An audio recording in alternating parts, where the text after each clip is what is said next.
আসসালামু আলাইকুম everyone, welcome to Khadija's kitchen.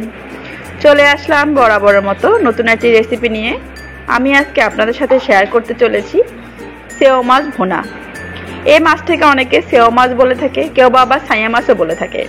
যে নামে ডাকুন না কেন, এই মাছটা খেতে অত্যাধিক মজা হয়।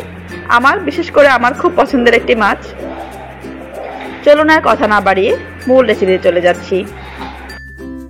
সেও মাছ ভুনাটা তৈরি করার জন্য আমি প্রথমে চুলায় একটি প্যানে পরিমাণ মতো তেল দিয়ে নেব। তেলটা হালকা গরম হয়ে গেলে দিয়ে দিব 1 কাপ পেঁয়াজ, দিয়ে দিলাম পরিমাণ মতো লবণ, 1 চা চামচ রসুন বাটা, 1 চা চামচ পেঁয়াজ বাটা, 1 চা চামচ হলুদ গুঁড়ো, 1 চা চামচ লাল মরিচের গুঁড়ো।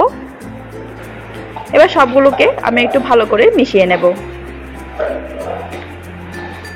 আমি নেড়ে চেড়ে মশলাগুলোকে হালকা কষিয়ে নিচ্ছি। দিয়ে দিব 1 চা চামচ ধনিয়া জিরা গুঁড়া।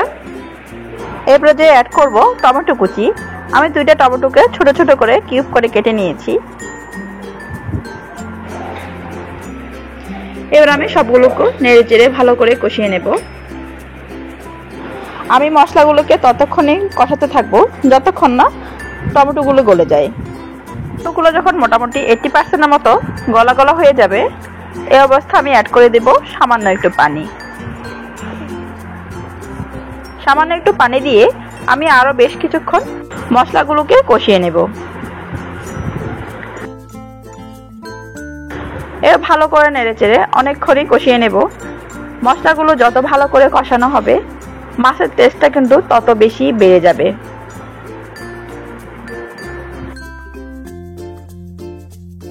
মশলাগুলো কষে যখন তেলটা উপরে চলে আসবে, এই পর্যায়ে আমি অ্যাড করে দিব মাছগুলো। আমি মাছগুলোকে আগে থেকে কেটে ধুয়ে রেখেছিলাম।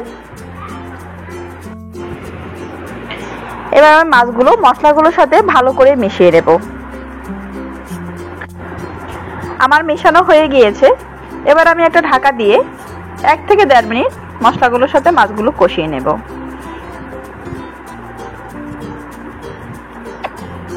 1 থেকে 1.5 মিনিট পরে আমি ঢাকাটা উঠিয়ে আবার একটু নেড়ে চেড়ে দেব। এখন হালকা হাতে মাছগুলোকে নাড়তে হবে।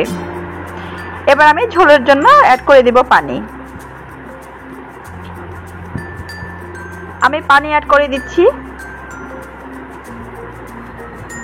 একটু নেড়ে চেড়ে এবার ফাইনালি আমি একটু ঢাকনা দিয়ে দিব।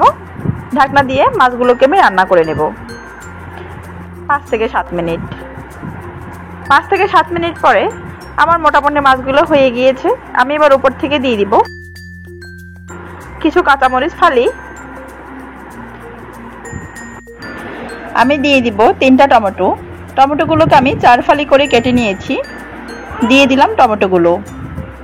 সবশেষে আমি অ্যাড করে দিব ধনেপাতা কুচি। এবার একটা ঢাকা দিয়ে আমি আরো 1 থেকে 1.5 মিনিট কুক করে নেব। আমার খুবই মজাদার সেও মাছ ভুনাটা রেডি হয়ে গিয়েছে। এবার সার্ভ করার পালা। আমি আপনাদেরকে খুব সহজভাবে তৈরি করে দেখানোর চেষ্টা করেছি। আশা করছি আপনাদের ভালো লেগেছে আর সহজও লেগেছে। আমার রেসিপিটা যদি আপনাদের ভালো লেগে থাকে একটা লাইক দিয়ে দিবেন। রেসিপিটা যদি আপনারা ইউটিউব চ্যানেল থেকে দেখে থাকেন, চ্যানেলটি সাবস্ক্রাইব করে দিবেন। আর যদি ফেসবুক পেজ থেকে দেখে থাকেন, পেজটা ফলো দিয়ে দিবেন। আশা করছি সবাই বাসায় ট্রাই করবেন এবং কেমন হয়েছে কমেন্ট বক্সে জানাতে ভুলবেন না কিন্তু।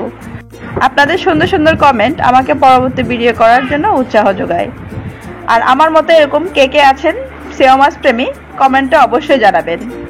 সবাই ভালো থাকবেন, সুস্থ থাকবেন, খাদিজাস কিচেনের সাথেই থাকবেন। আল্লাহ হাফেজ।